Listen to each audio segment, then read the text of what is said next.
আম, তাহলে ও তাহলে ও কিভাবে বুঝবে যে ঠিক আছে আমার এইভাবে এই পথে যাওয়া উচিত, আমার ঠিক আছে এইভাবে জিনিসটা বুঝিয়ে করা উচিত। তার মানে একটা ছায়ার মতো, একটা তাল গাছের ছায়ার মতো যদি একজন কেউ না থাকে, একটা মেন্টর, তাহলে কিভাবে ওই ছোট গাছটা আবার বড় হবে?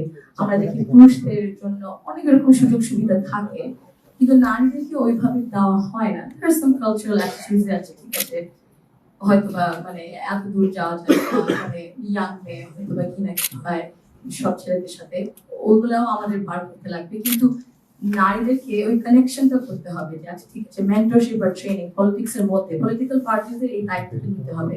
সব পলিটিক্যাল পার্টিদের আমার মনে হয় এই দায়িত্বটা আরেকটু নিতে হবে, মেন্টরশিপ আর ট্রেনিং এর ব্যাপারে।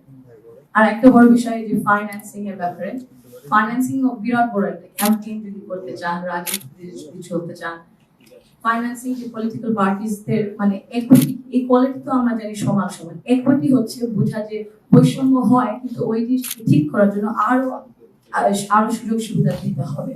তো ওইটা বলতে যদি ফাইন্যান্সিং নারী নেত্রীদের দেওয়া হয় তাহলে হয়তো বা এই জিনিসটা একটু মানে কমে আসবে, যে নারীরা তো পার্টিসিপেট করতে পারছে না রাজনীতিতে, এটা একটু কমে আসবে।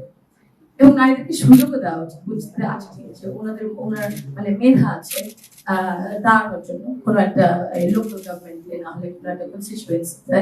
কিন্তু আপনি যে আপনার কয়েকজন বললেন যে পলিটিক্সটা এক ধরন ভাবে হয়ে এসেছে, কিন্তু কেন আমরা চিন্তা করি না গভর্নেন্স দেখি, আমরা কেমন ধরনের দেশ চাই, ওই চিন্তা করে যদি ওই মানুষদের মধ্যে ওই কোয়ালিটিস থাকে, ওই ক্যাপাবিলিটিস, ওই নলেজ থাকে, কেন সুযোগ দেবো না? কারণ আমরা তো অন্য ধরনের একটা দেশ দেখতে চাই, তাই না? এত কষ্ট পরিশ্রম করা হয়েছে অনেক জনের এত বছর ধরে, বহু বছর ধরে, ওই কারণেই তো। সো ওই সুযোগটা বুঝতে হবে, একটু মাইন্ডসেটটা চেঞ্জ করতে হবে। আরেকটা বড় জিনিস যেটা I think political party should take more responsibility নারী নিরাপত্তার দিক থেকে, in terms of cyber bullying আর ফিজিক্যাল অলসো সেফটি।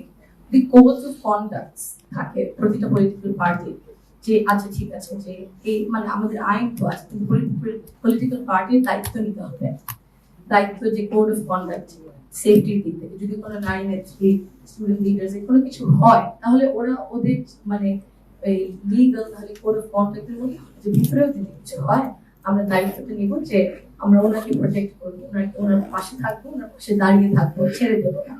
এই জিনিসটা চিন্তা করতে লাগবে।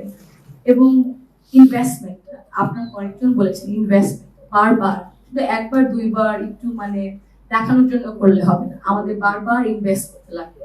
ইকুইটির ব্যাপারে যে বললাম, বৈষম্যটা আছে, এই জন্য আরো চেষ্টা করতে হবে, ইনভেস্ট করতে লাগবে। আপনার যে এত সুন্দরভাবে কথা বলেছেন, আপনাদের সাথে মানে একসাথে হয়ে যদি ইনভেস্ট করা যায়, পলিটিক্যাল পার্টিস যদি একটু more open to collaborating with civil society, with intellectuals, এত মানে মানে মুক্তিযোদ্ধাদের সাথে, শিক্ষকদের সাথে, স্টুডেন্টসদের সাথে, লয়ারদের সাথে, তাহলে আমার মনে হয় মানে আমরা সুন্দর একটা দেশ করে তুলতে পারবো।